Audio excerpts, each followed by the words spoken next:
নির্বাচনের প্রস্তুতি শেষের ঘোষণার পরই ষড়যন্ত্র শুরু। বিএনপি চেয়ারপারসনের উপদেষ্টা জয়নুল আবেদিন ফারুক বলেছেন, ডিসেম্বরের মধ্যে নির্বাচনের প্রস্তুতি শেষ করার কথা বলার পরেই দেশের সংকট তৈরি করার জন্য নানা ষড়যন্ত্র শুরু হয়েছে। শনিবার সকালে জাতীয় প্রেস ক্লাবের সামনে এক প্রতীকী অবস্থান কর্মসূচিতে অংশ নিয়ে তিনি এই মন্তব্য করেন। জয়নুল আবেদিন ফারুক বলেন, মিটফোর্ডের ঘটনায় অভিযুক্তদের আজীবনের জন্য বহিষ্কার করে দল সাহসিকতার পরিচয় দিয়েছে। তিনি আরো বলেন, এই ঘটনায় মূল হোতাদের বের করে শাস্তির আওতায় আনতে হবে।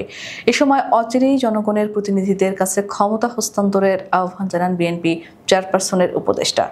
উল্লেখ্য, মিটফোর্ড হাসপাতালের সামনে ব্যবসায়ীকে হত্যার ঘটনায় কোনো দল ফায়দা লোটার চেষ্টা করছে বলে মন্তব্য করেছেন বিএনপির সিনিয়র যুগ্ম মহাসচিব রুহুল কবির রিজভী। শনিবার রাজধানীর উত্তরায় ফ্রি মেডিকেল ক্যাম্প উদ্বোধনকালে তিনি একথা বলেন। রিজভী বলেন, গতকাল মিটফোর্ড হাসপাতালের সামনে একটি হৃদয় বিদারক ঘটনা ঘটেছে।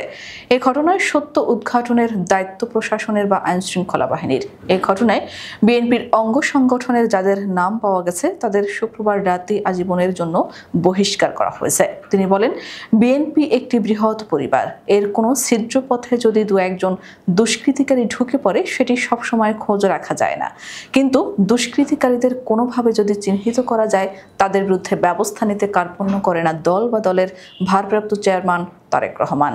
রিজভী বলেন, গত পরশু রাতে পাবনার সুজানগরে বিএনপির দুই গ্রুপের সংঘর্ষ হয়। সে রাতেই তাদের বহিষ্কার করা হয়েছে। গতকালের যে হৃদয় বিদারক ঘটনা ঘটেছে এর সঙ্গে রাজনীতির কোনো সম্পর্ক নেই, অথচ কোনো রাজনৈতিক দল দেখছি ওই ঘটনাকে রাজনৈতিক কালার দেওয়ার, রং চং দেওয়ার চেষ্টা করছে। এখানে দল কোথায় জড়িত? দলের নামধারী কেউ হতে পারে। এটা তো দলের পদ পদবি নিয়ে সংঘর্ষ হয়নি, দলের মতাদর্শ নিয়ে ঝগড়া হয়নি। ঝগড়া হচ্ছে তাদের ব্যবসা নিয়ে, এগুলো তাদের ব্যক্তিগত ব্যাপার। আপনারা শুনেছেন ভাঙারি ব্যবসা নিয়ে ঘটনা। এই ঘটনার সঙ্গে দল কোথায় জড়িত? তিনি বলেন, যিনি নিহত হয়েছেন আর যারা ঘাতক তাদের মধ্যে ঝগড়া চলছে। এটি যুগ যুগ ধরে তারা করে আসছে।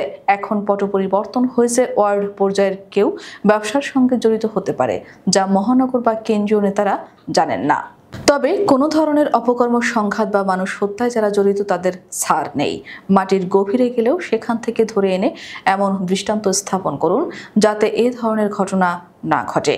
রিজভী বলেন, এই ঘটনার পর দু একটি দল মিছিল করে বিএনপির উপর দোষ চাপানোর চেষ্টা করেন। আমরা যদি শেখ হাসিনার মতো নিশ্চুপ থাকতাম, অপরাধীদের বিরুদ্ধে ব্যবস্থা না নিতাম, তাদের বহিষ্কার না করতাম তাহলে এক কথা ছিল, কিন্তু দল অবিলম্বে বিচার ও তীব্র নিন্দা জানিয়েছে। তাহলে আপনারা মিছিল করছেন কেন?